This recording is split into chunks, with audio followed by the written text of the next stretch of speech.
Hello students, environmental chemistry में अब हम पढ़ेंगे water pollution.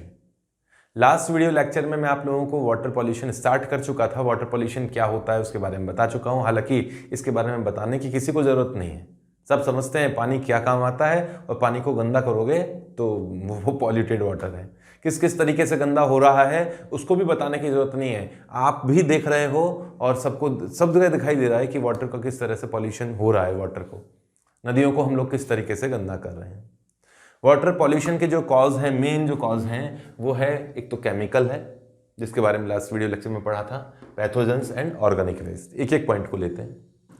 Last video lecture में मैं केमिकल्स के बारे में आप लोगों को बता चुका हूं कि केमिकल्स किस तरीके से हम नदियों में मिला रहे हैं, किस तरीके से हम लोग सी वाटर में या लेक में, नदियों में, पॉन्ड में, सब में हम लोग केमिकल्स इनडायरेक्टली उनकी कॉन्सेंट्रेशन बढ़ती जा रही है। डायरेक्टली मतलब आप जानबूझ के नहीं कर रहे हो, लेकिन आपको लगता है कि आप जानबूझ के नहीं कर रहे हो क्योंकि आप स्टूडेंट की लेवल पे बैठे हो, लेकिन जानबूझ के ही कर रहा है इंसान। बहुत सारी चीज़ें तो जानबूझ के ही की जा रही है, जाने जाने। ऐसा नहीं है, कोई अज्ञानी लोग अगर करें तो बात अनजाने वाली बात बोली जाती है, लेकिन ज्ञानी लोग, सबको पता है कि फिर भी हम लोग कर रहे हैं क्योंकि कोई लेस इकोनॉमिकल, मतलब हमारे लिए कोई बढ़िया चीज़ कम पैसों में उसका कोई और समाधान नहीं निकल रहा है, इसलिए हम लोग उस तरह का वेस्ट नदियों में बहा रहे हैं। बहुत सारी इंडस्ट्रीज़ हैं जो केमिकल का जो वेस्ट है, जो उनके इंडस्ट्रीज़ में जो किसी तरह का सॉल्वेंट है या बहुत तरह के जो सॉल्वेंट वगैरह निकलते हैं, सीवेज वाटर निकलता है, तो उसको यूज़ करके, उनको यूज़ करके नदियों में बहा दिया जाता है। मेरे को याद है कि कानपुर में, मैं अब कोई कानपुर का हो तो बताना, ऐसे कोई बुरा मत मानना, लेकिन मैंने सुना है एक बार, तो मैंने कहीं अच्छी तरह पढ़ा भी था इसके बारे में कि कानपुर में बहुत ज़्यादा चमड़ा, और भी जगह होता होगा, लेदर का इंडस्ट्रीज़ बहुत ज़्यादा हैं, और वो जो उनको वेस्ट निकलता है वो गंगा में बहा दिया जाता है। शायद कानपुर से गंगा बहती है, मैं थोड़ा सा माफ़ करना अगर इतना गलत बोल रहा हूँ तो, पर वहाँ जो भी है वाटर में उसको बहा दिया जाता है। और वह केवल उसकी इसी सिटी की बात नहीं है, ऐसे बहुत सी सिटीज़ हैं, बहुत सी क्या, ऐसी हर सिटी में है जहाँ से भी पास से कोई बड़ी नदी निकलती है उसमें बड़े नाले वगैरह इसमें वेस्ट करके, इंडस्ट्री अगर उसके आसपास में है तो ज़रूर उस नदी में ही बहाया जाएगा। कोई और उपाय करने से बेहतर ये होता है कि नदी में बहा दिया जाए। गवर्नमेंट का लगाम है ही नहीं इतना ज़्यादा, बहुत ज़्यादा फिर हो जाता है तो अभियान चलाओ, सालों लग जाते हैं पर गंगा साफ नहीं होती है। चलो, तो ये ऐसे केमिकल्स हैं। साइंस की बात करें हम लोग, साइंस पे आ जाते हैं वापस, भावनाओं में नहीं बहना। हाँ, तो ये जो केमिकल्स हैं ये वाटर को पॉल्यूटेड करते हैं, और उसका एक इंटरनेशनल पैरामीटर्स हैं कि ड्रिंकिंग वाटर में इससे ज़्यादा फ्लोराइड नहीं होना चाहिए, इससे ज़्यादा नाइट्रेट नहीं होना चाहिए, सल्फेट नहीं होना चाहिए। ये हैवी मेटल्स जो हैं उन सभी का परसेंटेज पीपीएम में मैंने आपको बताया था, पीपीबी भी आया था पैलेडियम उसके लिए, लेड के लिए, कि इस रेंज में ही होना चाहिए। इस रेंज से ऊपर निकला तो पॉल्यूटेड है, वो आप लोगों की बॉडी में या प्लांट्स में किसी ना किसी तरह से डिजीज प्रोड्यूस करेंगे। तो उन केमिकल्स के बारे में हम लोग बात कर चुके हैं, वो पैरामीटर्स आप लोगों को याद करने हैं। एनसीईआरटी में उन्हीं पैरामीटर्स पे क्वेश्चंस पूछे जाते हैं। सेकंड पॉइंट पे आते हैं हम लोग, पैथोजेंस के कारण। मैंने कुछ पॉइंट्स यहां लिख दिए हैं, उन पॉइंट्स को आप पहले लिख लीजिए। मैं बहुत शॉर्ट में लिख के लाया हूं इसे, पहले आप लोग इसे लिख लीजिए, फिर बात करते हैं एक एक पॉइंट की। पैथोजेंस के कारण किस तरह से वाटर पॉल्यूटेड होता है, पॉल्यूट हो जाता है, कैसे? पैथोजेंस हैं क्या? सबसे पहली बात तो आप समझते होंगे, बायो वाले अगर स्टूडेंट्स होते हैं तो वो समझते हैं बिल्कुल। मैथ्स वाले स्टूडेंट्स को बताना पड़ता है कि हाँ भाई, पैथोजेंस का मतलब है माइक्रो ऑर्गेनिज्म। कौन से? बैक्टीरिया, वायरस, और इसके अलावा भी कोई और, हालांकि बैक्टीरिया भी माइक्रो ऑर्गेनिज्म है। तो ऐसे माइक्रो ऑर्गेनिज्म, ऐसे वायरस, बैक्टीरिया जो डिजीज प्रोड्यूस करने के लिए रेस्पॉन्सिबल हैं, ह्यूमन में या प्लांट में या किसी और एनिमल में डिजीज प्रोड्यूस करते हैं, कोई रोग पैदा कर देते हैं बॉडी में, तो वो सभी क्या हैं? पैथोजेंस है। पहली बात तो पैथोजेंस पानी में मिले रहे हैं। किस तरह से मिल रहे हैं? घरों से जो वेस्ट वाटर निकलता है सीवेज में, है ना, नगर निगम का या नगर पालिका के सीवेज में जाता है, वो सीवेज सारी जगह एक जगह इकट्ठे हो जाते हैं, फिर वो पानी भी कहीं पे बहाया जाता है, या उसका थोड़ा ट्रीटमेंट भी किया जाता है आजकल। तो थोड़ा इंसान समझदार हो गया है, वो इस तरह के एनवायरमेंटल चैप्टर पढ़ पढ़ के तो थोड़ा वो सीवेज के ट्रीटमेंट भी कर देते हैं। लेकिन फिर भी सीवेज जो वाटर है वो सीवेज जो वेस्ट है वो वाटर में मिला दिया जाता है, हमेशा नहीं लेकिन ज़्यादातर। तो इसमें एनिमल ह्यूमन स्क्रेटा भी होती है, मतलब जो खाने के बाद में जो बचता क्या है, खाने के बाद में वो पचा लिया गया और जो काम की चीज़ है वो बॉडी में एब्जॉर्व कर ली गई, और जो सबसे बेकार चीज़, मतलब बेकार क्या, वो बॉडी के लिए काम की नहीं है, वो निकाल दी गई, वो स्क्रेटा है ना। बताना तो पड़ेगा ही, बोलना मेरे को थोड़ा सा अटपटा सा लग रहा है। तो वो भी उस पानी के अंदर है, सीवेज वाटर में है, तो वो पानी में मिला दिया गया। ठीक है, या तो ग्राउंड वाटर में, हालांकि ग्राउंड वाटर में इतना आसानी से नहीं मिलेगा। मैं तो राजस्थान में रहता हूँ, तो राजस्थान में तो ग्राउंड वाटर बहुत नीचे है, तो उसके बारे में भी बताऊंगा, अभी बात करूंगा। तो पानी में मिला दिया गया, ये सबसे बड़े कॉजेज हैं वाटर पॉल्यूशन के, पैथोजेनिक कॉजेज हैं। ठीक है, सबसे बड़ा इस समय वाटर पॉल्यूशन का जो केमिकल्स हैं, ठीक है, केमिकल्स के जस्ट बाद में अगर मैं केमिकल से जस्ट पहले की अगर बात करूं तो पैथोजेंस ही सबसे बड़ा कॉज है इस समय वाटर पॉल्यूशन का, उसके बाद में केमिकल आते हैं। पैथोजेंस किस तरह से, अब इंसान का मल होगा या किसी जानवर का मल होगा, उसमें बैक्टीरिया तो होते ही हैं। बैक्टीरिया हम लोगों के पेट में है, हम लोगों की बॉडी में बैक्टीरिया है, और हम लोगों की जो आंतें हैं, इंटेस्टाइन्स हैं, उनमें बैक्टीरिया भरे पड़े हैं। तो सर हमको बीमार नहीं करते हैं क्या? हाँ, वो कुदरत ने बनाया ही इस तरीके से है, नेचर ने, कि भाई वो आप लोगों की मदद करने के लिए बिठाए गए हैं। आप जब खाना खाते हो तो एंजाइम्स और एसिड और कई तरह के जो जूसेज हैं, गैस्ट्रिक जूसेस, उससे पचाने की कोशिश करते हैं, गलाते सड़ाते हैं, सब कुछ करते हैं पेट के अंदर जाके, और उसमें से फिर जूस निकालने की काम की चीज़ निकालने के लिए क्या बोलते हैं, इंटेस्टाइन में भेज दिया जाता है। फिर इंटेस्टाइन में उसमें से जो जूस होते हैं वो काम की चीज़ें निकाल लेते हैं, वहाँ बैठे हैं बैक्टीरिया। वो बैक्टीरिया उन ऑर्गेनिक मैटर्स को डिकम्पोज करते हैं, है ना, उनका वो अपने काम के लिए करते हैं, लेकिन वो करते तो तुम्हारी मदद है, वो डिकम्पोज करते हैं उस ऑर्गेनिक वो आपके लिए नुकसान नहीं कर रहे बॉडी के अंदर, वो आपकी मदद करने के लिए, वो तो लाभदायक है। ई कोलाई जनरली मैं बताऊंगा कौन कौन से हैं, यहां लिखा हुआ है भी है, मैंने बता ही दिया। चलो पॉइंट्स, बैक्टीरिया, वायरस और अदर माइक्रो ऑर्गेनिज्म जो डिजीज प्रोड्यूस करते हैं वो पैथोजेंस हैं। मोस्ट सीरियस वाटर पॉल्यूटेंट है ये। सोर्स बताई दिया, डोमेस्टिक सीवेज एंड एनिमल स्क्रेटा। और ह्यूमन स्क्रेटा में मानव मल जो है उसमें ई कोलाई और स्ट्रेप्टोकोकस फिकोली, ये बैक्टीरिया हैं जो पाए जाते हैं, और ये वाटर को पॉल्यूटेट करते हैं, पॉल्यूशन इस वाटर में हो जाता है। कैसे? अब हाँ, मैं बात कर रहा था कि बॉडी में जो इकोलाई है या और कोई बैक्टीरिया हैं जो आप लोगों के लिए तो लाभदायक हैं, भोजन को पचाते हैं, जो भी आपने खाया पिया है उसको डिकम्पोज करते हैं, ऑर्गेनिक कंपाउंड है, और उसका जूस जो होता है वो आंतों में एब्जॉर्व कर लिया जाता है, और ये बैक्टीरिया फिर बाहर भी निकल जाते हैं।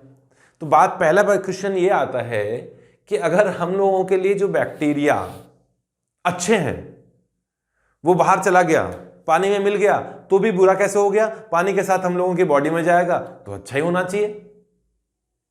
कहीं भी चला जाए किसी भी तरह से, तुम थोड़ा अनुमान मत लगाओ यार, तुम तो इमेजिन करने लगे कि कहां से गया बैक्टीरिया और कहां पर मुंह में आ गया। हाँ, तो बात कर रहा हूं कि वो बुरे कैसे हो गए।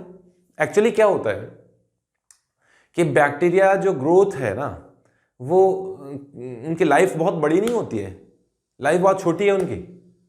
1 घंटे में कई बार बनते हैं, बिगड़ते हैं, कई बार एक दिन में कई उनकी लाइफ निकल जाती। तुम भगवान हो उनके लिए, तुम्हारे पेट में समाये हुए हैं, वहीं पे पैदा हो रहे हैं, वहीं पे खेल रहे हैं, वहीं पे खा रहे हैं और वहीं पे मर रहे हैं, और वहीं से निकल भी जा रहे हैं बाहर दुनिया को देखने के लिए। तो ये जो बैक्टीरिया बाहर निकलते हैं, बाहर निकला कुछ समय तक जीवित रहेगा, उसको ऑर्गेनिक वेस्ट उसको मिला हुआ है, वहाँ पर वो उसे डिकम्पोज होकर जीवित भी रहेगा और मल्टीपल होता जाएगा। 1 से 2, 2 से 4, 4, इस तरीके से बहुत तेजी से ग्रोथ इनमें होती है। फर्स्ट ऑर्डर काइनेटिक्स से इसकी ग्रोथ होती है। जैसे आपने पढ़ा होगा ना first order reaction, first order reaction में कॉन्सेंट्रेशन लगातार आधी फिर आधी फिर आधी ऐसे होती आती है। तो यहाँ बैक्टीरिया की जो ग्रोथ है वो इतना पर्टिकुलर टाइम में डबल फिर डबल फिर डबल इस तरह से होती आती है। तो उनका भी हाफ लाइफ होता है, हाफ लाइफ नहीं बोलेंगे, उनका तो डबल होने वाला लाइफ होता है। तो बैक्टीरियाज की जो लाइफ होती है वो छोटी होती है, मैंने बताया, बहुत तेज़ी से इंक्रीज होती हैं। अब वो उनके लिए कई ग्रोथ होने के बाद में उनमें जीन्स में उनके जो क्रोमोसोम्स हैं उनमें म्यूटेशन भी होता है। म्यूटेशन दोनों तरह के हो सकते हैं, अच्छे भी और बुरे भी। बुरे मतलब हम लोगों के लिए अच्छे भी और बुरे भी। उनमें जब म्यूटेशन होगा, उनकी कई लाइफ निकल चुकी है, उनके लिए तो कई वर्ष कई सैकड़ों युग निकल जाते हैं, है ना, महीने 2 महीने में तो युग निकल गए उनके लिए।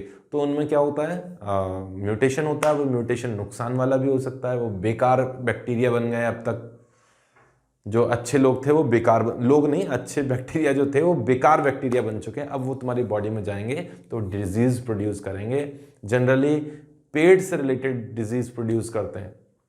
अगर ऐसा बैक्टीरिया वाला का किसी ने खाना खा लिया है और उसका अमाउंट इतना है कि तुम्हारी इम्यूनिटी उससे लड़ नहीं पा रही है, तो वो तुम्हारे पेट से रिलेटेड लूज मोशन हो जाएंगे या कई तरह के डिजीज उसमें प्रोड्यूस हो जाती है। तो ये तो है पैथोजेनिक इफेक्ट, मतलब पैथोजेनिक पॉल्यूशन, कि वाटर को किस तरह से पैथोजेंस पॉल्यूट करते हैं। आप ही कर रहे हो इसको। तो ये तो हो गया पैथोजेंस के कारण, पढ़ लो इसको। नेक्स्ट बात करते हैं ऑर्गेनिक वेस्ट जो है वो किस तरह से वाटर को पॉल्यूट कर रहा है।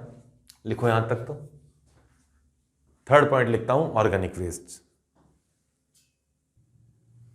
अब बात करते हैं थर्ड पॉइंट, वाटर पॉल्यूशन का थर्ड कॉज है organic matter, organic compound, organic waste. देखिए कुछ पॉइंट तो लिखे हैं, पहले आप लोगों को ये लिख लेना चाहिए। एक एक पॉइंट्स के बारे में बताता हूं। ये जो ऑर्गेनिक वेस्ट है वो बायोडिग्रेडेबल है, कोई खास बात नहीं है, दिक्कत वाली बात नहीं है, बायोडिग्रेडेबल है। ठीक है, कैसे आया, पानी में कैसे आया? या तो पानी में पत्तियां गिर गई होगी, गिरती हैं पानी में, घास वगैरह, या एक्वाटिक प्लांट्स जो होते हैं, पानी के जो प्लांट्स हैं वो सड़ जाएंगे, गल जाएंगे, एक समय तो होती है, मृत्यु सबकी होती है, सत्य है संसार का। तो पानी के अंदर जो प्लांट्स है वो भी मरेंगे, खराब होंगे, जलेंगे तो क्या, खराब हो जाएंगे। ठीक है, मरने के बाद में सब पानी में डिसॉल्व हो गया। तो कुल मिला के इस ऑर्गेनिक वेस्ट के कारण जो बाहर से गिरा है पेड़ पौधों से या अंदर में ही उसमें प्रोड्यूस हुआ है, और इंसान ने भी वेस्ट मिलाया है, इंसान ने भी तो वेस्ट मिलाया, उसमें भी तो ऑर्गेनिक वेस्ट है। अब इस पानी के अंदर क्या हुआ, ऑर्गेनिक कंपाउंड्स का कॉन्सेंट्रेशन बढ़ गया। ठीक है, अब ऑर्गेनिक कंपाउंड का कॉन्सेंट्रेशन बढ़ गया तो इनको डिकम्पोज करने के लिए बैक्टीरिया भी की ग्रोथ भी वहां होगी। वैसे ही बैक्टीरिया, वैसे ही माइक्रो ऑर्गेनिज्म डेवलप होंगे। खाने को ज़्यादा मिलता है तो फिर उस तरह के जो जीव जंतु हैं वो ज़्यादा आ जाते हैं। तो एनिमल्स के, बैक्टीरिया के बारे में भी ऐसा ही है कि वहाँ उनको ग्रोथ के लिए अच्छा माहौल मिल गया, तो उन्होंने क्या किया, उन ऑर्गेनिक कंपाउंड को डिकम्पोज करना स्टार्ट किया। ये नेचर है, ये नेचर अपने आप को किस तरह से बैलेंस करती है। अब वो हम लोगों के लिए हार्मफुल भी हो सकता है, हमें नेचर को ऐसा बनाए रखना है कि हम लोगों के लिए हार्मफुल ना हो। तो ये तो कारण बता दिया मैंने ऑर्गेनिक वेस्ट। अब ये बैक्टीरिया जो है उस ऑर्गेनिक मैटर को डिकम्पोज करेंगे, इसलिए बायोडिग्रेडेबल बोला गया है। अब ये बैक्टीरिया जब उनको डिकम्पोज करेंगे तो वाटर में जो ऑक्सीजन डिसॉल्व है, जिसे कहा जाता है डिसॉल्व ऑक्सीजन, याद रखिएगा, इंपॉर्टेंट पॉइंट है, डीओ जिसे कहा जाता है। वाटर में जो डिसॉल्व ऑक्सीजन है, वाटर में भी सॉल्यूशन लिमिटेड अमाउंट में ऑक्सीजन डिसॉल्व स्टेट में रहती है। तो अब उस ऑक्सीजन का कंजप्शन स्टार्ट हो जाएगा। उस ऑक्सीजन का कंजप्शन स्टार्ट होगा तो धीरे धीरे ऑक्सीजन की कमी पड़ने लगेगी। ऑक्सीजन की कमी पड़ने लगेगी तो जो वाटर में जो एक्वेटिक लाइफ है, फिशेस जो हैं, वो उस ऑक्सीजन का यूज करती हैं। प्लांट्स हैं वो भी ऑक्सीजन का यूज करते हैं, ऐसा नहीं है प्लांट्स ऑक्सीजन रिलीज ही करते हैं। थोड़ा बहुत तो पढ़ा होगा आपने, पढ़ा ही होगा प्लांट्स के बारे में कि फोटोलाइसिस करेंगे तो क्या होगा, ऑक्सीजन रिलीज करेंगे, CO2 एब्जॉर्ब कर लेंगे, खाना बनता है उनका, लीव्स में फोटोलाइसिस होता है, उनका जो फूड प्रिपरेशन होता है वो उसी तरीके से होता है। लेकिन रेस्पायरेशन चलता है प्लांट्स में। रेस्पायरेशन मतलब जो सांस लेते हैं, प्लांट्स भी सांस लेते हैं, तो प्लांट्स में जो रेस्पायरेशन होगा, रेस्पायरेशन नहीं बोलते और भी कुछ बोलते होंगे इसके लिए, मैं तो यही बोलूँगा कि प्लांट्स जब सांस लेते हैं तो ऑक्सीजन एब्जॉर्ब करते हैं और CO2 रिलीज करते हैं। तो जब पानी में ऑक्सीजन की कमी पड़ने लगेगी, कोई तालाब है उसकी जो लाइफ, एक्वेटिक लाइफ है, उसमें ऑक्सीजन की कमी पड़ने लगेगी, तो वहाँ की एक्वेटिक लाइफ बर्बाद हो जाएगी। वहाँ फिशेज हो सकता है मर जाएं, या हो सकता है कि है ना वहाँ उनका ग्रोथ ना हो। क्लियर है? तो ये अनबैलेंस हो गया ना, तो अनबैलेंस हमें नहीं करना है, होना नहीं चाहिए अनबैलेंस। तो उसी पॉइंट्स को अब एक एक पॉइंट को लेता हूं। ये डिसॉल्व ऑक्सीजन क्या चीज है कि पानी में जो ऑक्सीजन डिसॉल्व स्टेट में है उसकी लिमिटेशन है। कहां से है ये ऑक्सीजन? एटमॉस्फेरिक एयर से। हवा के संपर्क में भी तो पानी की लेयर रहती है, इतना तो आप लोगों ने पढ़ा ही होगा। एक कौन सी लॉ थी मैं समझ याद नहीं है मेरे को, हेनरीज इक्वेशन भी थी कि जितना ज्यादा प्रेशर होगा डिसोल्यूशन गैस का उतना ही ज्यादा होगा। याद आ गया मेरे को थोड़ा थोड़ा। तो एटमॉस्फेरिक प्रेशर के कारण या गैस जो एटमॉस्फेयर, जो वाटर की लेयर जो एटमॉस्फेयर के संपर्क में है, कांटेक्ट में है, वो भी ऑक्सीजन, उस कारण भी ऑक्सीजन उसमें डिसॉल्व होती है।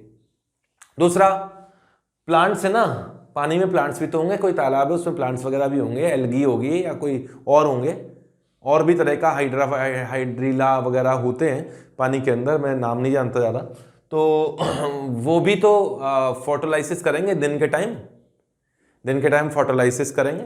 फोटोलाइसिस क्या करेंगे? फोटोसिंथेसिस करेंगे। इससे भी पहले मैं अगर फोटोलाइसिस बोल रहा हूँ तो फोटोसिंथेसिस था उसका मतलब। तो फोटोसिंथेसिस करेंगे, वहाँ पे भी वो क्या करेंगे? ऑक्सीजन रिलीज करेंगे। लेकिन ये दिन के टाइम होगा।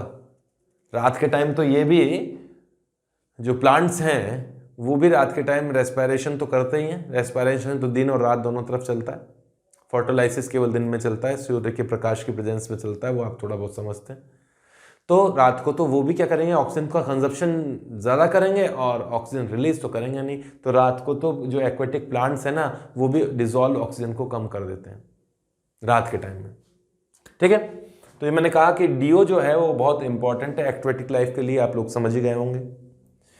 पानी में ऑक्सीजन जो ठंडे पानी में, ऐसा उबला हुआ पानी नहीं, ये तो आपको पता होगा इतना तो कि टेम्परेचर अगर बढ़ाया जाता है लिक्विड का तो उसमें गैस जो होती है वो ज़्यादा डिसॉल्व हो सकती है ना।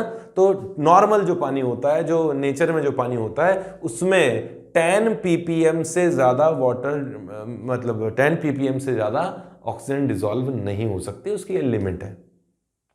जबकि हवा में तो ऑक्सीजन का परसेंटेज कितना है? हवा में तो ऑक्सीजन लिखा हुआ है 2 लाख ppm।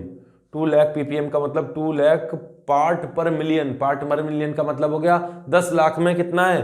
2 लाख है, मतलब 20% हो गया। है ही ना, 20% के आसपास ही तो है एयर में ऑक्सीजन, है ना। नाइट्रोजन 79% के आसपास है, बाकी 1% जो और गैसेस हैं।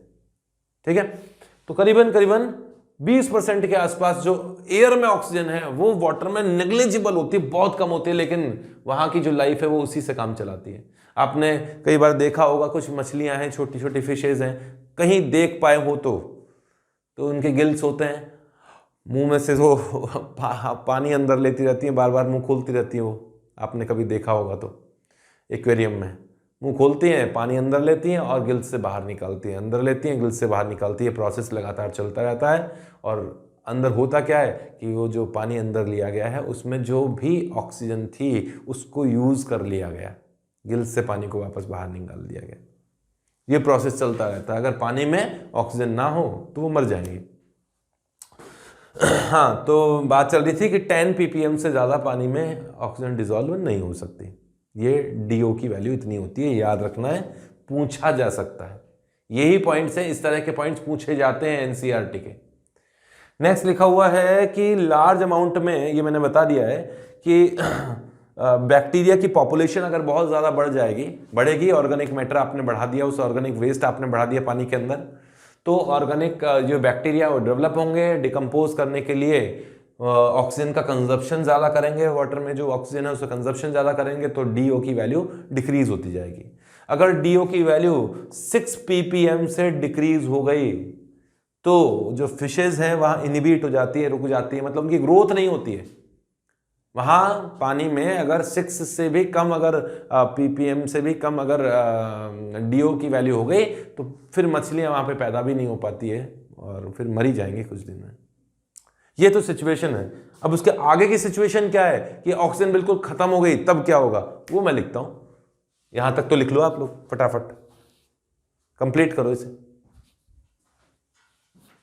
मिटा देता हूं। अब आगे की बात करते हैं कि ये तो बता ही दिया मैंने कि है ना वो ऑर्गेनिक ऑक्सीजन कम होती जा रही है पानी की। हाँ, मैंने इसको थोड़ा सा लैंग्वेज ना बना के इस तरह से बनाने की कोशिश किया है कि ऑर्गेनिक वेस्ट जब पानी में बढ़ जाएगा, बहुत ज़्यादा होगा, तो माइक्रो ऑर्गेनिज्म की पॉपुलेशन बढ़ती जाएगी, बहुत ज़्यादा होगी, ऑक्सीजन की डिमांड ज़्यादा होगी, ऑक्सीजन ज़्यादा एब्जॉर्ब की जाएगी। जब ऑक्सीजन एब्जॉर्ब की जाएगी तो डिजोल्व ऑक्सीजन की अमाउंट, जो वाटर में डिजोल्व अमाउंट है ऑक्सीजन है, वो डिक्रीज होती जाएगी और एक समय ऐसा आ जाएगा कि वो ऑक्सीजन खत्म हो जाएगी। जब ऑक्सीजन खत्म हो गई तो वहाँ की जो एक्वेटिक लाइफ है वो एंड हो जाएगी, मछलियाँ मर जाएगी, प्लांट्स मर जाएंगे।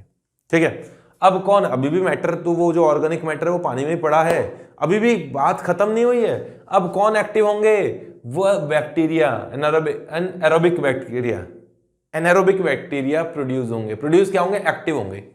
ऐसे बैक्टीरिया जो ऑक्सीजन की एब्सेंस में काम कर सकते हैं। ठीक है, वो ऑर्गेनिक कंपाउंड को डिकम्पोज करेंगे। जब ये डिकम्पोज करेंगे तो फिर केमिकल प्रोड्यूस करेंगे। केमिकल जैसे कि अमोनिया प्रोड्यूस कर रहे हैं या H2S गैस प्रोड्यूस कर रहे हैं या हाइड्रोजन सल्फाइड गैस प्रोड्यूस कर रहे हैं, बहुत अलग अलग तरह के केमिकल्स एंड गैसेस प्रोड्यूस करेंगे।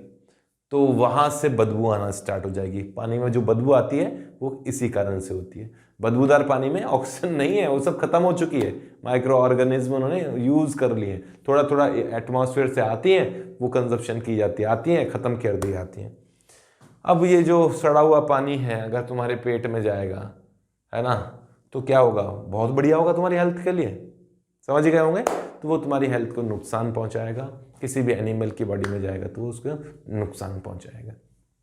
क्लियर है। तो ये तो थी माइक्रो ऑर्गेनिज्म की बात जिन्होंने पानी को खराब कर दिया था। कई बार खाने का सामान भी जो होता है वो बिल्कुल खराब हो जाता है गर्मियों में, जल्दी से। गर्मियों में होता है ना, सब्जी बना के रखी थी, रात की सब्जी, सुबह तक ठीक थी, लेकिन दोपहर तक आते आते उसमें बदबू आने लगी। क्यों, ऐसा क्यों हुआ? गर्मियों की बात कर रहा हूँ मैं, सर्दियों की बात नहीं कर रहा। ऐसा क्यों हुआ? ऐसा इसलिए हुआ कि माइक्रो ऑर्गेनिज्म हर जगह है। आप जो खाना खाते हो ना, वो बैक्टीरिया जाते हैं। हाँ, बिल्कुल गरम गरम खाना खा रहे हो तो वो गर्मा गर्म में वो बैक्टीरिया सब नष्ट हो चुके हैं, मर चुके हैं, लेकिन बॉडी में तो फिर भी जाते हैं हाथों के थ्रू, जो इस तरह से भी है, सांस में भी जाते हैं। तो और हम लोगों की बॉडी उनसे लड़ती भी है, तभी तो हम लोग जिंदा रह पा रहे हैं, वरना वो उनको जिंदा रहने नहीं देते। तो बात कर रहा हूँ कि मैं, हाँ, वो सड़ जाता है खाना। क्यों सड़ जाता है? क्योंकि उसमें माइक्रो ऑर्गेनिज्म डेवलप होने लगे, बैक्टीरिया डेवलप होने लगे, और बैक्टीरिया ने वहाँ की जो केमिकल्स हैं, ऑक्सीजन है, ऑक्सीजन तो खैर उसमें बहुत कम है, ऑक्सीजन उसको बिल्कुल ख़त्म कर चुकी है, ऑक्सीजन को ख़त्म कर चुके हैं बैक्टीरिया, और ऐसे केमिकल प्रोड्यूस कर रहे हैं जिनसे उसमें स्मेल आने लगी है, बदबू मार रहे हैं। सर्दियों में कैसे रह जाता है? सर्दियों में इसलिए रह जाता है कि भाई बैक्टीरिया को डेवलप होने के लिए एक टेम्परेचर चाहिए, सुटेबल टेम्परेचर। आप भी तो सुटेबल टेम्परेचर पर ही जीवित हो। आप क्यों नहीं किसी और प्लेनेट के ऊपर जाओ और आराम से खुले में रह लो, या किसी और टेम्परेचर पे चले जाएं कि आपसे कहा जाए कि अगर अर्थ का टेम्परेचर मान लीजिए 80 डिग्री सेल्सियस हो जाए, मान लीजिए, हमें क्या परवाह है, ओजोन जाए तो जाए, जाने दो, टेम्परेचर बढ़ जाए, कोई दिक्कत नहीं है। अगर आप 70-80 डिग्री सेल्सियस पर रह सकते हो क्या? क्यों नहीं रह सकते? आपके लिए सुटेबल रेंज नहीं है ना वो। आपके जो एंजाइम्स है वो 50 डिग्री सेल्सियस के ऊपर काम करना ही बंद कर देते हैं, समझ रहे हो? तो ऐसे ही इन बैक्टीरियाज के लिए इनके जो बायोलॉजिकल जो साइकिल है उसके लिए एक बिल्कुल सुटेबल जो टेम्परेचर है, वो टेम्परेचर गर्मियों में ठीक ठाक अचीव हो जाता है। बहुत गर्म नहीं, बहुत ठंडा नहीं। बिल्कुल ठंडा कर दोगे फ्रिज में तो वहाँ बैक्टीरिया डेवलप नहीं होते, बहुत कम होते हैं, नेग्लिजिबल। ठीक है, सर्दियों में खाना ज़्यादा देर तक सुरक्षित रह पाता है क्योंकि वो ज़्यादा माइक्रो ऑर्गेनिज्म की ग्रोथ उसमें नहीं हुई है। दही जमने की बात है, दही, कर्ड, है ना, रात को मैं ये काम करता हूँ, मुझे करना होता है, रात को थोड़ा सा कुछ ड्रॉप्स उसके अंदर जो दूध होता है, दूध को हल्का सा गर्म कर, मतलब दूध को पहले गर्म कर लिया, बिल्कुल मैं बताता हूँ प्रोसेस, मुझे पूरा पता है। दूध आया है ना, डेयरी से आया है, गाय भैंस का जो भी है दूध वो आया है, उसको पहले गर्म किया जाता है, गर्म करके उसे ठंडा किया जाता है। अब उसका टेम्परेचर ठीक ठाक हो गया, थोड़ा गुनगुना सा है, तब उसमें कुछ ड्रॉप्स किसकी डाल दी जाती है? दही की डाल दी जाती है। क्यों डाली है? आपने उसमें बीज डाल दिया। दही में क्या थे? पहले से ही बैक्टीरिया थे, बैक्टीरिया, अब मैं नाम भूल गया यार उन बैक्टीरिया का, आप जानते होंगे, वो बैक्टीरिया दही में डाल दिए गए, वही रेस्पॉन्सिबल है उस दूध को जमाने के लिए।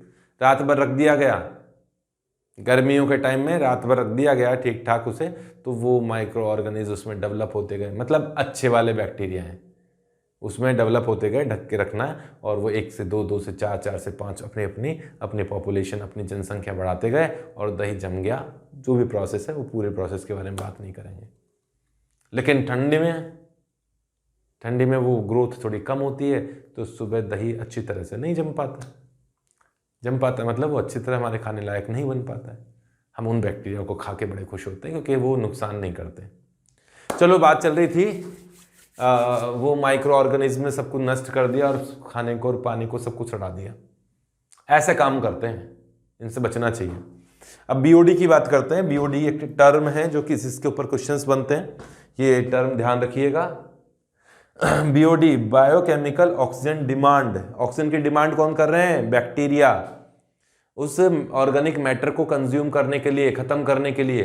तो एक पानी का जो सैंपल है, उस सैंपल में माइक्रो ऑर्गेनिज्म ऑर्गेनिक कंपाउंड को डिकम्पोज करने के लिए कितना ऑक्सीजन कंजप्शन करते हैं, वो कहलाती है biologic BOD, biochemical oxygen demand, है ना। The amount of oxygen required by bacteria to break down organic compound, organic matter present in a certain volume of water sample. एक वाटर सैंपल का एक निश्चित जो वॉल्यूम है, उसमें ऑर्गेनिक कंपाउंड्स को डिकम्पोज करने के लिए जो बैक्टीरिया है कितना ऑक्सीजन का अमाउंट एब्जॉर्ब कर रहे हैं, डिमांड कर रहे हैं, वो क्या कहलाएगी? बीओडी कहलाएगी। अगर उसमें ऑर्गेनिक कंपाउंड ज्यादा होगी तो वहां और ऑक्सीजन की डिमांड बढ़ेगी, मतलब बीओडी बढ़ेगी। जब बीओडी की वैल्यू कुछ निश्चित वैल्यू से ऊपर पहुंच जाती है तो हम लोग समझ जाते हैं कि हाँ भाई, हम ऑक्सीजन के बेसिस पर ये निकाल रहे हैं कि इतनी ऑक्सीजन का कंजप्शन हो रहा है। ऑक्सीजन का अमाउंट से हमें इनडायरेक्टली ये पता पड़ गया कि हाँ भैया, माइक्रो ऑर्गेनिज्म इस रेशो में है। तो अगर क्लीन वाटर होता है तो उसमें बीओडी की वैल्यू 5 ppm से कम होती है, पीने लायक पानी है। 5 ppm से कम अगर बीओडी है तो उसमें माइक्रो ऑर्गेनिज्म बहुत कम है, मतलब उसमें ऑर्गेनिक कंपाउंड भी कम है, तो उसमें डिकम्पोजिशन के लिए जो बैक्टीरिया है वो भी बहुत कम है। लेकिन अगर इसकी वैल्यू 17 या 17 से ज़्यादा हो तो वो जो वाटर है वो हाईली पॉल्यूटेड वाटर है, वो आप लोगों को बीमार करेगा, वो आप लोगों को ख़त्म भी कर सकता है। ठीक है, ये बात थी, पूरी समरी मैंने बनाई है इसकी वाटर पॉल्यूशन की। वाटर पॉल्यूशन के लिए रेस्पॉन्सिबल जो हम लोग हैं वो इस तरीके से वाटर को पॉल्यूट कर रहे हैं। आप भी बचो, मैं भी बचूंगा। ठीक है, आगे बात करते हैं सॉयल पॉल्यूशन की, किस तरह से हो रहा है। इनके हमें उपाय तो ढूंढने ही पड़ेंगे। आप धीरे धीरे आगे बढ़ रहे हो, मैं अपना कर्तव्य कर रहा हूं आप लोगों को ये बताकर, और आप भी समझदार हो। आजकल तो वेस्ट के लिए नगर निगम अलग अलग कूड़ेदान रखती हैं, है ना। ये ग्रीन वेस्ट के लिए, ये मेडिकल के वेस्ट के लिए, सब तरह के कूड़ेदान होते हैं अलग अलग। चलो बात करते हैं सॉइल पॉल्यूशन की। यहां तक तो लिख लीजिए आप लोग। नेक्स्ट पॉइंट है सॉइल पॉल्यूशन। अब हम बात करेंगे सॉइल पॉल्यूशन की। सॉइल पॉल्यूशन क्या है? इस चैप्टर को पढ़ाने से मुझे थोड़ी सी ऐसी फीलिंग आ रही है यार कि कोई मैं बायो का कोई सेक्शन पढ़ा रहा हूँ या कोई आर्ट्स का कोई टॉपिक पढ़ा रहा हूँ। ठीक है, पढ़ाते हैं यार, केमिस्ट्री में भी ज़रूरत होती है इन चीज़ों की। तो वैसे तो ये मुझे ऐसा लग रहा है कि यार बोर्ड मेन के लिए काफ़ी इंपॉर्टेंट चैप्टर है। मेन के पेपर उठा के देखना आप लोग, इस चैप्टर में से काफ़ी क्वेश्चन आप लोगों को मिलेंगे। कम से कम एक क्वेश्चन तो मिलेगा। ये कई बार एक आध पेपर तो मैंने कल परसों ही देखा, उसमें 2-2 क्वेश्चन थे स्मॉग के, फोटोकेमिकल स्मॉग के, एक ही पेपर में। बड़ी बात है ये। इस चैप्टर को जनरली स्टूडेंट इग्नोर कर देता है, क्योंकि जो साइंस वाला स्टूडेंट है, जो थोड़ा टेक्निकल चीज़ों में ज़्यादा जिसका दिमाग लगाता है, जो लॉजिकल कॉन्सेप्ट्स में ज़्यादा दिमाग लगाता है, वो इस चैप्टर को, जो लर्न करने का चैप्टर है, उसे छोड़ देता है। लेकिन छोड़ना नहीं है, अच्छी तरह से पढ़ना है। जहाँ भी कोई डेटाबेस पॉइंट है उससे क्वेश्चंस बन के आते हैं, इसलिए इम्पॉर्टेंट है। हाँ, तो बात करते हैं हम सॉइल पॉल्यूशन की, तो उसकी थोड़ी भूमिका बना देता हूँ।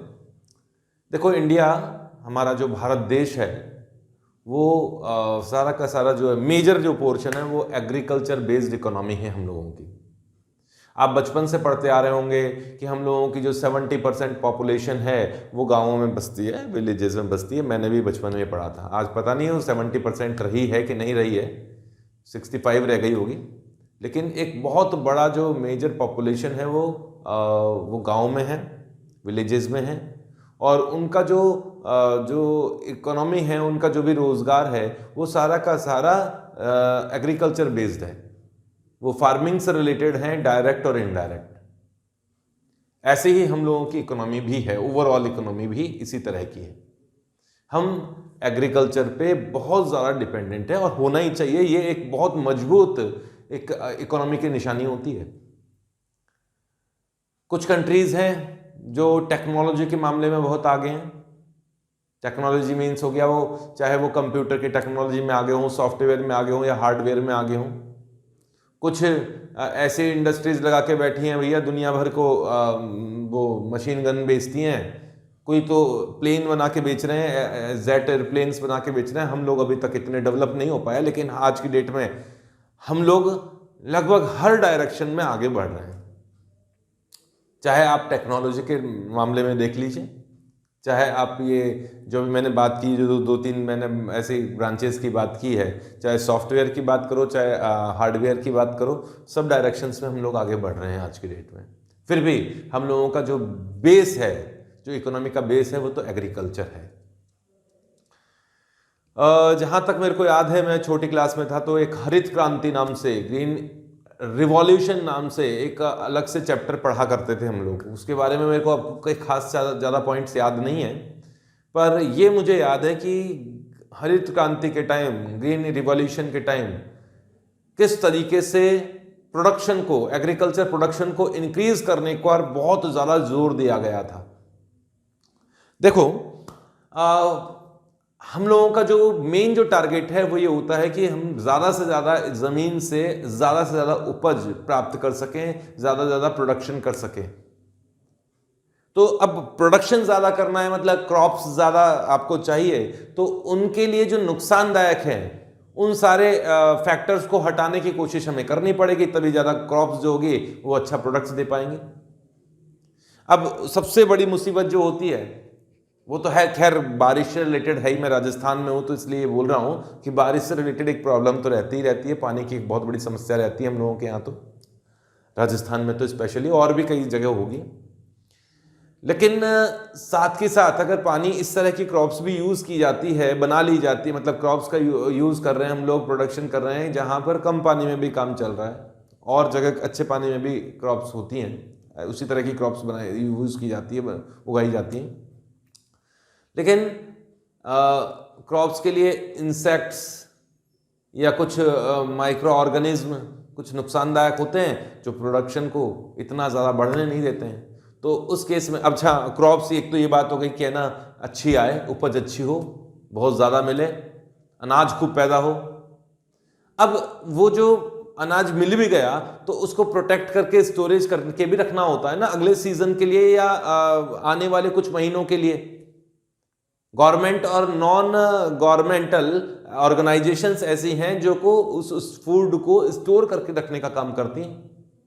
पहले तो थोड़ा स्टोरेज के ऊपर, आजकल वो किसान आंदोलन तुम पढ़ ही रहे होंगे चारों तरफ, कि पहले तो फूड को, जो ये खाने पीने का जितना भी आइटम्स है, उसको बहुत ज़्यादा स्टोर करने का इजाज़त नॉन गवर्नमेंटल ऑर्गेनाइजेशन के पास नहीं था, बट अब वो थोड़ा थोड़ा दे दिया गया है। वो क्यों है, कैसा है, वो मुझे बहुत ज़्यादा पता नहीं है, आप लोग अच्छा जानते होंगे, हो सकता है। पर मैं ये कह रहा हूँ कि जो हम लोगों ने उपज मिली, अब उसको एक जगह से दूसरी जगह पहुँचाना भी होता है। कहीं पर चावल ज़्यादा होता है तो कहीं पर कपास ज़्यादा होती है, कहीं पर हो सकता है कि वीट ज़्यादा हो। तो सभी डायरेक्शन में अपने अपने लोकेलिटी, अपने अपने एनवायरनमेंट या एटमॉस्फेयर के अकॉर्डिंग क्रॉप्स यूज़ करते हैं, क्रॉप्स लगाते हैं, और फिर उसको स्टोर भी रखना होता है। तो इन सभी के लिए जो एनवायरमेंटल इश्यूज़ हैं उनसे तो लड़ना ही पड़ेगा। जैसे चावल है, चावल को आपने स्टोर करके रखा है कहीं पर, कि वो 2 महीने बाद यहाँ से इस स्टेट से उस स्टेट में जाएगा। गवर्नमेंट बॉडी की बात कर रहा हूँ, मान लीजिए। तो अब 2 महीने तक उसे बचाना भी तो पड़ेगा, चूहे खा जाएंगे। चावल को चूहे खाते हैं कि नहीं खाते मुझे पता नहीं है, गेहूं को तो खाते हैं, वीट को तो चूहे खत्म कर देते हैं। गेहूं की बात कर लो, गेहूं आपने 2 महीने तक एक स्टोरेज में रखा हुआ है और उसको बचाना पड़ेगा आप लोगों को। कहाँ से बचाना पड़ेगा? मॉइस्चर से बचाना पड़ेगा, है ना, और चूहों से बचाना पड़ेगा, इंसेक्ट से बचाना पड़ेगा। बहुत सारे छोटे छोटे उसके अंदर जानवर हो जाते हैं, उसे खत्म कर देते हैं, खराब कर देते हैं। तो इन्हें बचाने के लिए हम क्या करेंगे? हम तो पेस्टिसाइड्स का यूज करेंगे, इंसेक्टिसाइड्स का यूज करेंगे। क्रॉप अच्छी हो, हर्बिसाइड्स का भी यूज करते हैं। क्या होता है पेस्टिसाइड, क्या होता है ये हर्बिसाइड, उन्हीं के बारे में हम लोग ये इस पोर्शन में पढ़ेंगे, सॉइल पॉल्यूशन के बारे में। ये जो इंसेक्ट्स को एक मिनट, सॉरी, इन इंसेक्ट्स को मारने के लिए आप जो केमिकल्स का यूज करोगे, पेस्टिसाइड्स का यूज करोगे, वो डायरेक्ट इनडायरेक्ट मिट्टी में जाएगा और उसे पॉल्यूटेड करेगा। इसी पॉइंट को लेकर ये थोड़ा सा पॉइंट मैंने लिखे हैं जो कि आपको नोट्स बनाने हैं। फर्स्ट मैंने बता ही दिया, एग्रीकल्चर पे बेस्ड है हम लोग। बचा हुआ जो सरप्लस रहता है हम लोगों ने खा लिया, मतलब हम लोगों के लिए जो हो गया, हो सकता है हम लोग बाहर भी उसे ट्रांसपोर्ट करें। तो जो बचा हुआ है क्रॉप और उसको स्टोर करने का काम भी करना पड़ेगा। तो उसके लिए हम लोग क्या यूज़ करते हैं? इंसेक्टिसाइड, पेस्टिसाइड, हर्बिसाइड्स यूज़ करते हैं। क्या होता है अभी बात करेंगे। और ये अगर मिट्टी में जाएंगे तो जाएंगे ही मिट्टी में, तो सॉइल को पॉल्यूट करेंगे। ठीक है, तो सॉइल पोल्यूशन पर ये इंसेक्टिसाइड क्या होता है और पेस्टिसाइड्स क्या होता है, ये क्या होता है, उनके बारे में बात करते हैं। यहां तक तो आप लिख लीजिए, लिखो फटाफट, इसे मिटाता हूं मैं। अब बात करते हैं पेस्टिसाइड्स की। कीट पतंगों को कंट्रोल करने के लिए, पेस्ट को कंट्रोल करने के लिए हम लोगों ने कुछ केमिकल्स यूज किए, टॉक्सिक केमिकल्स यूज किए, जो कि ये मच्छरों को, मक्खियों को, या जो प्लांट्स को नुकसान पहुंचाने वाले जो कीड़े मकोड़े हैं उनको खत्म कर देता है। लेकिन उसके जो नुकसान हैं वो अब हमको इस समय हमारे सामने आ रहे हैं। देखिए, वर्ल्ड वॉर 2 से पहले, मतलब मैं एनसीईआरटी की लैंग्वेज ही बता रहा हूँ आप लोगों को। मैंने जो भी कुछ यहाँ बताया है एनसीईआरटी के बाहर जाने की कोशिश नहीं की है और बाहर जाने की ज़रूरत भी नहीं है, क्योंकि जितना एनसीईआरटी में है अगर वो आप पढ़ोगे तो पूरा बोर्ड क्लियर होगा और मेन भी उसके बाहर से नहीं आने वाला है। इस चैप्टर में अगर मेन के क्वेश्चन आते हैं तो बाहर से नहीं आने वाले, लाइन टू लाइन इसी में से पूछे जाएंगे। तो वर्ल्ड वॉर 2 से पहले निकोटीन का यूज किया जाता था पेस्ट कंट्रोल के लिए, पेड़ पौधों से ये जो इंसेक्ट्स हैं इनको मारने के लिए। पर बाद में वर्ल्ड वॉर 2 के बाद में डीडीटी का यूज किया जाने लगा। डीडीटी बताया था ना आप लोगों को मैंने, डीडीटी का फॉर्मूला बताया हुआ है, 11th क्लास के स्टूडेंट्स के लिए नहीं है। डीडीटी का फॉर्मूला ये होता है कि यहाँ बेंजीन रिंग है, यहाँ बेंजीन रिंग है, यहाँ Cl, यहाँ Cl, यहाँ CH, यहाँ CH, CCl2, Cl3, ये DDT का मॉलिक्यूलर फार्मूला है। इसका IUPAC नेम मैं आप लोगों को बता चुका हूँ, शॉर्ट में मैं DDT लिख रहा हूँ।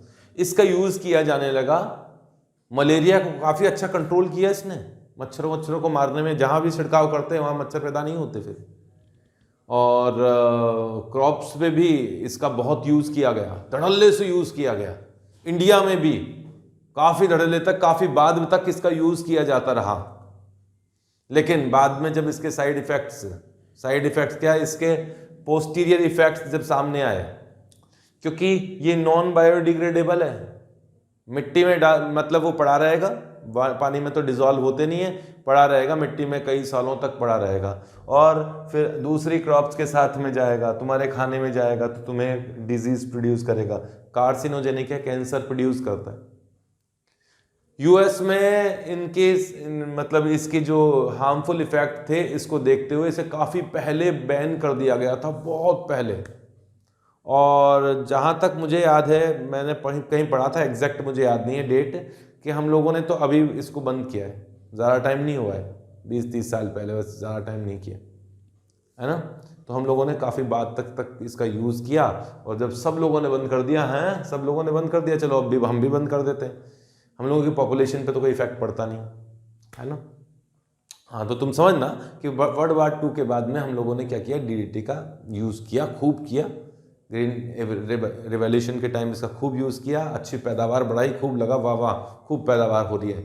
लेकिन उसके जो नुकसान है वो बाद में देखने को मिले, और उसके नुकसान अब भी हम लोग भुगत रहे हैं। फिर ऐसा नहीं है कि कहने का मतलब ये था कि चलो मैं बता देता हूँ, कुछ पॉइंट्स यहाँ लिखे हुए हैं। पेस्टिसाइड्स सिंथेटिक टॉक्सिक केमिकल्स हैं, ये मैं आपको बता ही चुका हूँ। इकोलॉजिकली इसका काफ़ी ज़्यादा इफेक्ट होता है। और DDT इसका एग्जाम्पल है, एल्ड्रीन, डिल्ड्रीन और मेलेथियन, और ये क्या है, डाइजीनोन और ग्लिप्टोफेट। ये मैं एक्स्ट्रा निकाल के लाया हूँ नेट से, ग्लिप्टोफॉस्टेन, नहीं तो NCERT में तो ये 4 लिखे हुए हैं, ठीक है। तो इनको लर्न कर लो आप। ये पेस्टिसाइड्स के फॉर्म में खूब यूज़ किए जाते थे, और उनमें से तो अब भी कुछ यूज़ किए जाते हैं। एल्ड्रीन तो मुझे याद है, एल्ड्रीन तो कुछ समय पहले हम लोगों ने भी यूज़ किया था। कहाँ पर? ये जो फर्नीचर होता है, नया फर्नीचर जब घर में लगाया जाता है, तो एल्ड्रीन का पेंट किया गया था उस पर, जिससे कि उसमें दीमक ना लगे, टर्माइट्स का जो है वो नुकसान ना करे। तो है ऐसे पेस्टिसाइड्स का यूज़ किया जाता है। तो ये इसके पेस्टिसाइड्स हैं। अच्छा, और क्या बताना था मुझे? हाँ, मैं ये बता रहा था कि इनका यूज़ रिपीट बार बार इनका जब यूज़ किया जाता है, उसी फसल के ऊपर बार बार उसी एक ही टाइप के केमिकल का यूज़ किया जाए, या सिमिलर टाइप का केमिकल्स का यूज़ किया जाए, तो जो मच्छर मक्खी होते हैं ना, वो रजिस्ट हो जाते हैं उससे। हाँ, वो जो पेस्ट जो होते हैं उनमें रेजिस्टेंस आ जाता है उस पर्टिकुलर केमिकल के प्रति। उस केमिकल से फिर उनको नुकसान नहीं होता है, वो मजे से रहने लग जाते हैं कि ठीक है ऐसे तो आते जाते रहते हैं। तभी मैं देखता हूँ यार कई बार कि मैं गर्मियों के बाद में मच्छर जब पैदा हो जाते हैं बारिश के टाइम में, तो मैं वो नाम नहीं लूंगा, वो कॉइल्स वो आती है ना गुड नाइट टाइप का, क्या बोलते हैं, लिक्विड जो आते हैं, बहुत तरह के आते हैं। गुड नाइट आता है, किसी का नाम ले लूंगा तो हो सकता है उनको बुरा लग जाए, तो ऑल आउट आता है, कई तरह के आते हैं, नाम मैं भूल गया कौन कौन से होते हैं। तो ऑल आउट ला के यार रखता हूँ, लगाता हूँ, मसले मच्छर मरते ही नहीं है। तो मुझे लगता है कि अब उनमें रेजिस्टेंस आ चुका है, अब वो मरेंगे नहीं उससे।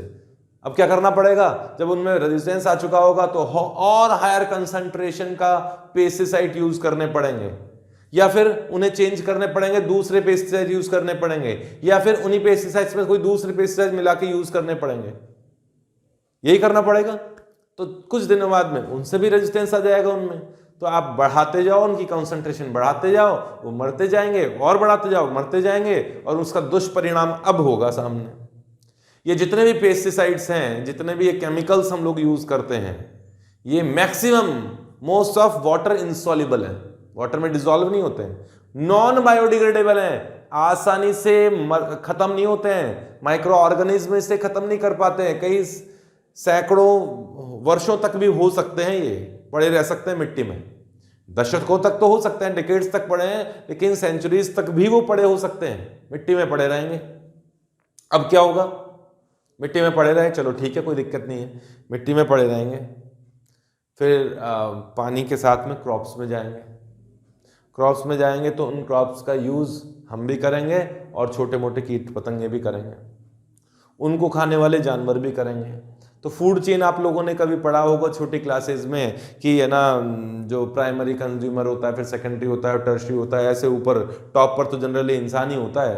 तो जब सबसे ऊपर वाली लेयर में फूड चेन के या फूड पिरामिड के सबसे ऊपर वाली जो चेन में जो एनिमल्स हैं, उनमें उन पेस्टिसाइड्स का कॉन्सेंट्रेशन धीरे धीरे बढ़ने लगेगा। ऊपर वाले एनिमल्स में, ऊपर वाली लेयर में उन पेस्टिसाइड का कॉन्सेंट्रेशन बढ़ने लगेगा, और उनमें सबसे ज्यादा हार्मफुल इफेक्ट उन्हीं में प्रोड्यूस होंगे, हम इंसानों में प्रोड्यूस होंगे।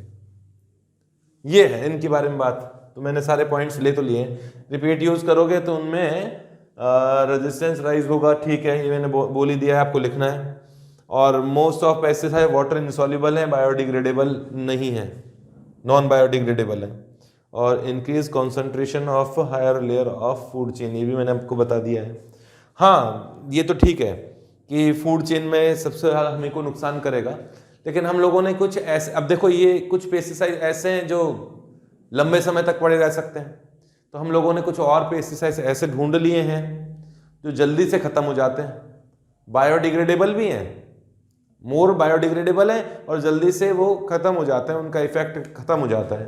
तो ऑर्गेनोफॉस्फेट्स एंड कार्बामेट ये ऐसे पेस्टिसाइड्स हैं जो जल्दी से मिट्टी में जाएंगे और कुछ ही दिनों में, कुछ ही महीनों में बायोडिग्रेडेबल होते हैं, मतलब इतना बायोडिग्रेडेबल होते हैं कि महीनों तक में वो ख़त्म हो जाते हैं, कई साल नहीं लगते उनको।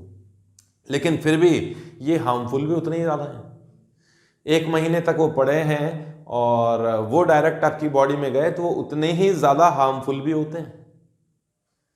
अभी ये जो कोरोना है, ये डिजीज़ आई है ना, कितनी तेज़ी से फैलती है, लेकिन हार्मफुल कंपैरेटिवली कम है, इसमें डेथ रेट कंपैरेटिव कम है। हो सकता है ये भगवान का कुछ का ऐसा कुछ बैलेंस बिठा रखा है, वरना वो इबोला आया था, वो इतना तेज़ी से नहीं फैलता था, लेकिन उसमें जो डेथ रेट होती थी वो बहुत ज़्यादा होती थी। जनरली ये चलता है कि जो वायरस बहुत ज़्यादा तेज़ी से फैलता है उसमें डेथ रेट कंपैरेटिवली कम होती है और जो कम फैलता है उसमें डेथ रेट ज़्यादा होती है, ऐसा अभी तक तो देखने को मिल रहा है। लेकिन हो सकता है फ्यूचर में ऐसा कोई आए जिसमें फैलने का जो रेट है एक जगह से दूसरी जगह, वो भी स्प्रेड भी बहुत तेज़ी से हो और डेथ भी बहुत ज़्यादा हो, मुश्किल वाली कंडीशन से। चलो तो ये तो देख लो, आप लोग पढ़ लो, इनके नोट्स बना लो थोड़े बहुत। ये जो मैंने पॉइंट्स बोले हैं, जब ये छोटे छोटे पॉइंट्स है ना, ये जो मैंने पॉइंट्स बोले हैं उनके एग्जाम्पल्स लिए हैं, ये आप लोगों को लर्न करने हैं, इन्हीं एक एक लाइन में से क्वेश्चंस बन के आते हैं। फिर इसके बाद में यूज किया गया हर्बिसाइड्स का, वो भी लिखता हूं मैं, यहां तक तो कंप्लीट करो। हालांकि हर्बिसाइड भी एक तरह का पेस्टिसाइड ही है, पर हर्बिसाइड्स क्या यूज करते हैं, ये तो हम लोगों ने कीड़े मकोड़ों को मारने के लिए यूज किया, हर्बिसाइड्स का यूज भी करते हैं। चलो अभी करते हैं, तुम तो लिखो यहां तक, मैं भी लिख के रख दूं पहले, फिर बात करेंगे। मिटा रहा हूं मैं इसे। अब बात करते हैं हर्बिसाइड की। हर्बिसाइड क्या होते हैं? देखिए, जब हम लोग मतलब मैं किसान हूं, वास्तव में मैं किसान हूं, मैं किसान का ही बेटा हूं। किसान मतलब मेरे पिताजी तो साइंटिस्ट थे उसमें, जियोलॉजिकल सर्वे ऑफ इंडिया में, बट मेरे दादाजी जो थे वो किसान थे, है ना। हम लोग फार्मिंग वगैरह करते थे, सब्जियां वगैरह उगाया करते थे, फूल भी उगाया करते थे। हमारे पिताजी ने भी ये काम किया, बाद में पढ़ लिख के वो थोड़ा अलग डायरेक्शन में चले गए। अब इतना खेती बाड़ी तो रही नहीं, बट मैं आप लोगों को पढ़ा रहा हूँ इसी चीज़ से रिलेटेड पॉइंट। तो मतलब हम लोगों ने क्या किया, क्रॉप्स लगाई, है ना, कहीं क्यारियों में या बहुत बड़े खेत में, फार्म में क्रॉप्स लगाई। अब उन क्रॉप्स के बीच में छोटे छोटे जो पेड़ हो जाते हैं, छोटे छोटे जो पौधे होते हैं, आपने लगाई है क्रॉप किसी मान लीजिए गेहूं का खेत है, उसे आपने गेहूं उगा दिया उसमें। अब पानी उसमें जाएगा, पानी में जाएंगे तो मिट्टी में बहुत सारे सीड्स होते हैं, छोटे छोटे प्लांट्स अपने आप ही उग जाते हैं, वो टाइम पे अपने आप उग जाते हैं हर मौसम के हिसाब से। तो अब क्या होगा, मिट्टी में जो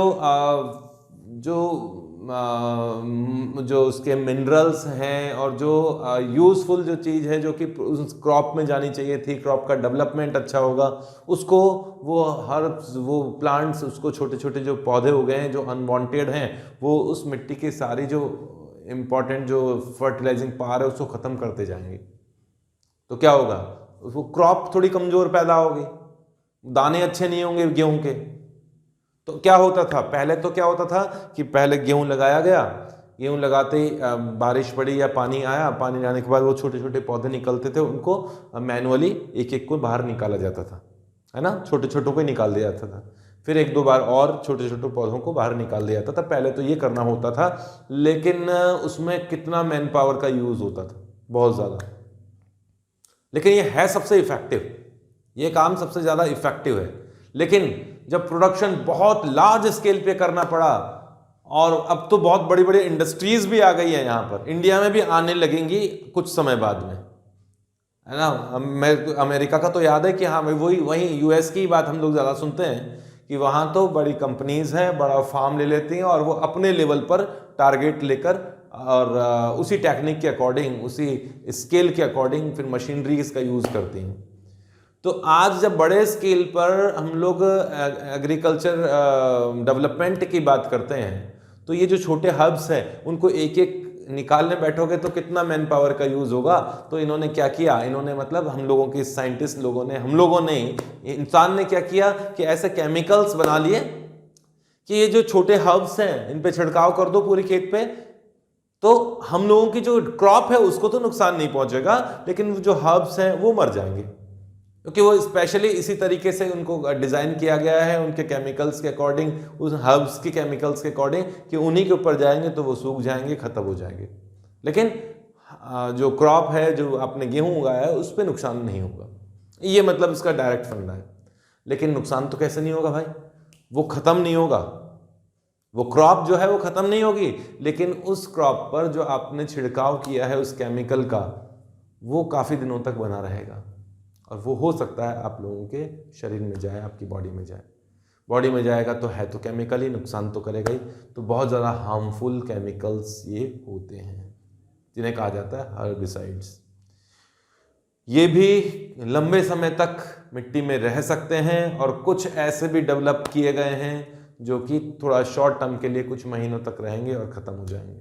अब तो ऐसे भी हो गए हैं कि आज आपने छिड़काव किया, 4 से 5 दिन में या 10 दिन में वो ख़त्म हो जाते हैं।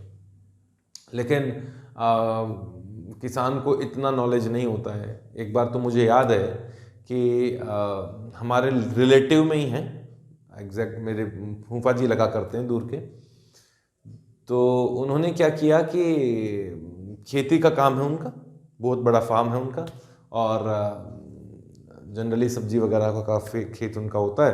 तो वो बता रहे थे, एक बार किसी प्रोग्राम में आए हुए थे कि हाँ भाई कल छिड़काव किया था और आज सुबह हम लोगों ने जो भी वो जो सब्जियां थी वो तोड़ के मंडी में भिजवा दिए। तो उनको मैंने सजेशन किया, उनको मैंने कहा कि आपने कल रात को तो उस पर है ना केमिकल्स का छिड़काव किया, वो दवाई बोलते हैं उसको कि दवाई छिड़काव की है, दवाई छिड़की है ना, मेडिसिन नहीं है, जबकि वो तो जहर है। तो उस मेडिसिन का उनके हिसाब से उस दवाई का छिड़काव किया। छिड़काव करने के बाद में वो जो प्लांट, जो भी बैंगन, टिंडे वगैरह जो भी थे, उनको तोड़ ताड़ के उन्होंने मंडी में भेज दिया, है ना, उनकी बड़े बड़े पैकेट्स बना के, गांठ बना के मंडी में भेज दिया।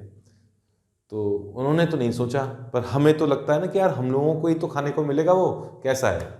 तो किसान को हो सकता है कि इस चीज़ का नॉलेज ना हो, जबकि होना क्या चाहिए था, होना ये चाहिए था कि पहले आप लोग क्या करें, वो जो सब्जी वगैरह है उसे तोड़ लें, उसके बाद में छिड़काव करें, 3 से 4 दिन का उसके ऊपर जो भी रेंज है उसका टाइम के, उसके बाद में अगली फसल तोड़ी जाए। तो ये होना चाहिए था। चलो छोड़ो। तो ये 2 हर्बिसाइड्स हैं, sodium chlorate and sodium arsenate, ये याद रखिएगा, क्वेश्चंस में पूछे जाते हैं। नेक्स्ट हम लोग बात करते हैं सॉइल पॉल्यूशन के बाद में, काफ़ी कुछ हो चुका है इसके बारे में। अब इंडस्ट्रियल वेस्ट के बारे में बात करते हैं, इंडस्ट्रीज से किस तरह का वेस्ट हम अर्थ पे छोड़ रहे हैं। चलो लिखो इसे, मैं मिटा देता हूँ इसे, वीडियो पॉज कर लो, इसे लिख लो, मिटा लो। अब थोड़ी सी बात कर लेते हैं इंडस्ट्रियल वेस्ट के बारे में। इंडस्ट्रीज से बहुत वेस्ट निकलता है, बहुत सारी इंडस्ट्रीज हैं, हर तरह की, आपको पता है इंडस्ट्रीज कितने तरह की है, इंडिया में भी है, हर जगह ही है। इन इंडस्ट्रीज से बहुत वेस्ट बाहर निकलता है जो कि इसी तरह से डंप कर दिया जाता है, उसका बहुत प्रॉपर मैनेजमेंट नहीं है। गवर्नमेंट की तरफ से हर इंडस्ट्री के लिए गाइडलाइंस बनाई जाती हैं, उसके लिए पॉल्यूशन कंट्रोल बोर्ड भी होता है। गवर्नमेंट कोशिश भी करती है कि हाँ इंडस्ट्रीज किसी तरह का जो वेस्ट है वहाँ से जो प्रोड्यूस होता है वो वेस्ट को ऐसे ही अर्थ पे या किसी पानी में इस तरह से ना छोड़ दें।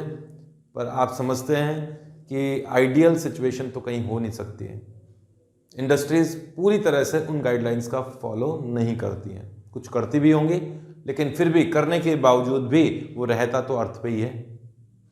2 तरह के ये जो इंडस्ट्रियल वेस्ट हो सकते हैं, एक तो बायोडिग्रेडेबल और दूसरा नॉन बायोडिग्रेडेबल, वो तो सिंपल है ही। बायोडिग्रेडेबल वेस्ट जो होता है वो कहाँ से किस तरह की इंडस्ट्रीज में जनरेट होता है। तो जनरेट होता है कॉटन इंडस्ट्रीज में, कॉटन मिल्स में, जहाँ कॉटन का प्रोसेसिंग की जाती है, उसे धोया जाता है, उसको चमकाया जाता है, उसमें डाइज का यूज़ किया जाता है, कपड़े को कलरफुल, धागों को कलरफुल में कन्वर्ट किया जाता है। वहाँ कई तरह के जो केमिकल्स हैं, वेस्ट निकलते हैं। उनमें से जो ऑर्गेनिक पार्ट है वह बायोडिग्रेडेबल होता है। उसको अगर सही ढंग से ट्रीटमेंट किया जाए तो वो मिट्टी में मिल जाएगा, ख़राब नहीं करेगा मिट्टी को। फूड प्रोसेसिंग यूनिट्स होती हैं। आजकल बहुत सा खाना जो होता है वो पैक्ड ही आता है आप लोगों के पास में। चिप्स खाते हो खूब, लेज, तो वो बनती तो क्या है, वो तो सिंपल पोटैटोज से बनती होगी, स्पेसिफिक टाइप के, बट उसके लिए भी प्रोसेसिंग की जाती है। उसमें भी पेस्टिसाइड्स तो गलत बोल गया, क्या यूज़ करते थे आप लोगों को बताया होगा मैंने, आप लोग 12th में पढ़ोगे केमिकल, इसमें केमिस्ट्री इन एवरीडे लाइफ में। हम इन्हें प्रोटेक्ट करने के लिए, बचाने के लिए कुछ केमिकल्स का यूज़ करते हैं जो हम लोगों के लिए ज़्यादा हार्मफुल नहीं है, लेकिन हैं तो फिर भी वो केमिकल वो मिट्टी में मिलेंगे, हालांकि वो बायोडिग्रेडेबल होते हैं। पेपर मिल्स में, जो पेपर इंडस्ट्रीज़ हैं, पल्प और पेपर का जो जहाँ फार्मेशन होता है वहाँ कई प्लांट्स को गलाया सड़ाया जाता है केमिकल्स में, फिर उनका जो पल्प है उसको किस तरीके से प्रोसेस करके पेपर बनाए जाते हैं, वहाँ भी बहुत सारा बायोडिग्रेडेबल वेस्ट होता है। टेक्सटाइल इंडस्ट्रीज़ में, कपड़े जहाँ बनते हैं उन इंडस्ट्रीज़ में भी बहुत सा इस तरह का वेस्ट निकलता है। नॉन बायोडिग्रेडेबल वेस्ट की बात करूं तो जैसे थर्मल पावर प्लांट्स हैं, फ्लाई ऐश, बहुत सारा फ्लाई ऐश निकलता है। याद है मेरे को, मैं जब 12th क्लास में था तो एक बार गुजरात अहमदाबाद में गया था। वहाँ साबरमती नदी है, उसके पास में बहुत बड़े थर्मल प्लांट थे। हालांकि मेरे पिताजी ने कहा कि ये बहुत बड़े नहीं है, ये तो छोटा ही है। तो उस थर्मल प्लांट के पास में करीबन 1-2 किलोमीटर की दूरी पर, थर्मल प्लांट से 1-2 किलोमीटर की दूरी पर मैंने देखा कि बिल्कुल मिट्टी काली है ना, ब्लैक थी मिट्टी, और कई किलोमीटर तक वो ब्लैक बिल्कुल मिट्टी का एक बहुत बड़ा सा एक लेयर से बिछी हुई थी, और उसके ऊपर है ना फिर बालू मिट्टी बिछा दी गई थी। थोड़ा सा पता पड़ जाता है कि हाँ भाई इसके ऊपर ब्लैक क्या है, समझ रहे हो तो मैं क्या कहना चाह रहा हूँ। फिर मुझे बताया गया कि ये यहाँ से निकला हुआ फ्लाई ऐश है जो यहाँ बिछा दिया गया है, साबरमती नदी के किनारे कई किलोमीटर तक बिछा दिया गया और उसे मिट्टी से फिर ढक दिया गया। अब वो क्या होगा, बारिश होगी तो बहकर नदी में जाएगा, रिवर के थ्रू बाहर क्या बोलते हैं आगे भी जाएगा, एक्वेटिक लाइफ को भी खराब करेगा। तो इस तरह का वेस्ट ही है ये थर्मल पावर प्लांट जो होते हैं। थर्मल पावर प्लांट क्या होते हैं कि कोयला होता है, कोयले को लाके जलाया जाता है, जला के उससे इलेक्ट्रिसिटी प्रोड्यूस की जाती है। ठीक है, ये थर्मल पावर प्लांट्स हैं। और ऐसे पावर प्लांट देखो इंडस्ट्रीज में थर्मल पावर प्लांट लगाए जाते हैं कई बार। एक बार मैं हिंदुस्तान जिंक के फैक्ट्री में गया था, इंडस्ट्री है पूरी बड़ी सारी चित्तौड़गढ़ के आसपास, तो वहाँ भी थर्मल प्लांट्स थे। इतने बड़े नहीं थे पर वो इतनी एनर्जी प्रोड्यूस करते थे, इतनी इलेक्ट्रिसिटी प्रोड्यूस कर लेते थे कि उस पूरे जो इंडस्ट्री है खुद की, उसके लिए बिजली का सप्लाई, वो इलेक्ट्रिसिटी की सप्लाई कर लेते थे। और वहाँ के जो भी आसपास में घर बने हुए थे, उनके जो वर्कर्स थे, उनके लिए वो सफिशिएंट बिजली प्रोड्यूस करते थे। क्यों? क्योंकि उनको हो सकता है गवर्नमेंट से जब बिजली ली जाती होगी थोड़ी महंगी पड़ रही होगी, तो उन्होंने खुद का ही पूरा बिजली बनाने का पूरा वो तैयार कर लिया प्रोसेस, और सारे कारखाने जो है खुद की बिजली से ही काम चलाया जा रहा था। ये उस समय की बात है, काफ़ी मतलब ये मैं MSc की थी उस समय की बात है। तो थर्मल प्लांट्स में फ्लाई ऐश निकलता है। हालांकि इस फ्लाई ऐश का यूज़ आजकल सीमेंट इंडस्ट्रीज में किया जाता है। फ्लाई ऐश की ईंटें भी बनाई जाती है, ब्रिक्स। घरों में जो पहले रेड कलर की जो मिट्टी से ईंट बनती थी, आज उसमें फ्लाई ऐश की ईंट भी आती है, थोड़ी सी ब्राउन कलर सी ईंट आपने कभी देखी होगी, जो ब्रिक्स होती हैं उनका भी यूज़ किया जाता है। आयरन स्टील प्लांट्स जो होते हैं, जहाँ आयरन का स्मेल्टिंग की जाती है, उनका मेटलर्जी वहाँ पूरी की जाती है, तो वहाँ भी ब्लास्ट फर्नेंस स्लैग रिलीज किया जाता है। ब्लास्ट फर्नेंस क्या होता है कि बहुत बड़ा फर्नेंस है, मतलब बहुत बड़ी भट्टी है पानी उसकी उसमें मेटल्स को जलाया जाता है हाई टेम्परेचर पर, बहुत हायर टेम्परेचर वाली एयर से, तब वो मेल्ट हो जाते हैं। मेल्ट होने के बाद में आयरन को अलग कर दिया जाता है और जो गंदगी होती है ओर्स की वो रह जाती है। आप मेटलर्जी पढ़ोगे 12th क्लास में तो आपको आइडिया होगा फर्नेंस क्या होता है। फर्नेंस क्या होता है? ब्लास्ट फर्नेंस होता है, बहुत बड़ा, बहुत मोटी ईंटों का फर्नेंस बनाया जाता है, बड़ा सा। आप कल्पना करोगे ना, ऐसे मैं हाथ से बोल रहा हूँ, इतने से नहीं, बड़े फर्नेंस, बड़े मतलब बड़े यार, काफ़ी बड़े। तो उन फर्नेंस से जो गंदगी निकलती है ना वो भी काफ़ी ज़्यादा निकलती है। स्लैग्स, मिट्टी के जो ढेर निकलते हैं वो भी काफ़ी ज़्यादा निकलते हैं, वो भी नुकसान ही करेंगे, वेस्ट हैं। या फिर एल्युमिनियम, जिंक, कॉपर की मेटलर्जी की जाती है तो उन प्लांट्स में भी मड निकलता है। आप पढ़ोगे मड, स्लैग, ये सब पढ़ना है आप लोगों को मेटलर्जी में 12th क्लास में। फर्टिलाइजर इंडस्ट्रीज में भी जिप्सम जो है वो वेस्ट के फॉर्म में निकलता है। बहुत सी केमिकल इंडस्ट्रीज हैं, केमिकल्स बनाए जाते हैं, आप लोग यूज़ भी करते हो, और इंडस्ट्रीज में भी यूज़ किए जाते हैं ऐसे केमिकल। तो उन केमिकल्स का भी प्रोडक्शन करने के लिए इंडस्ट्री होती है, वो भी वेस्ट जो निकालेगी वो जाएगा तो धरती में ही और नुकसान करेगा, है ना। ड्रग्स, फार्मास्यूटिकल इंडस्ट्रीज में भी नॉन बायोडिग्रेडेबल वेस्ट का रिलीज किया जाता है। डाइज वाली, कलर एंड डाइज फैक्ट्रीज में भी इस तरह का वेस्ट निकलता है। रबर इंडस्ट्री, अब ये क्या बताऊं, ये ठीक है तुम पढ़ लो यार ये चीज़। तो इस तरह का इंडस्ट्रियल वेस्ट इसमें निकलता है। तो आज की डेट में इस वेस्ट को मैनेज करना बहुत ज़रूरी है। स्वच्छ भारत अभियान चलाया तो जा रहा है, पर उसको फॉलो कब किया जा सकता है सही ढंग से, इस नेचर को बैलेंस कब किया जा सकता है, जब आप भी, गवर्नमेंट भी पूरी तरह से साथ दे, आगे बढ़े और ऐसे टेक्निक्स को डेवलप करे जो कि इस एनवायरनमेंट के लिए